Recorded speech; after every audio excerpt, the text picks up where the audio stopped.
तिथे शिवसेना ठाकरे गटानं देखील लोकसभा निवडणुकीसाठी आपला वचननामा जाहीर केला। शेतकरी, महिला, उद्योग, आरोग्य, कर यांबाबत विविध आश्वासनांची खैरात या जाहीरनाम्यातून करण्यात आली। देशातली एकाधिकारशाही मोडून काढणार, शेतकऱ्यांना लागणारी बियाणं, खतं, उपकरणं जीएसटी मुक्त करणार, मुंबईतच वित्तीय केंद्र उभारणार अशा घोषणा यात करण्यात आल्या। इंडिया आघाडीचा जाहीरनामा असला तरी राज्याच्या दृष्टीने महत्त्वाचे मुद्दे या जाहीरनाम्यात असल्याचं उद्धव ठाकरेंनी सांगितलं। दरम्यान ठाकरे गटाच्या जाहीरनाम्यामध्ये कुठले महत्त्वाचे मुद्दे आहेत त्यावर देखील आपण एक नजर टाकूया। उपकर अधिभार कमी करून पेट्रोल, डिझेल, एलपीजी किमती कमी करणार,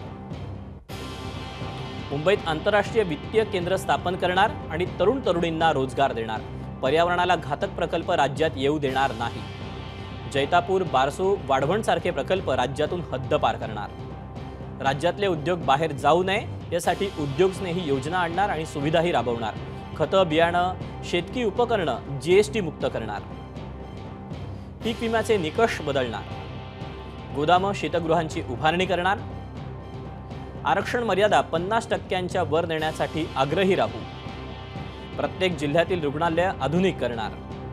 हा आहे ठाकरे गटाचा वचननामा। तर एकाधिकारशाही मोडणार, राज्य, स्थानिक स्वराज्य संस्थांची स्वायत्तता जपणार। एबीपी माझा, उघडा डोळे बघा नीट।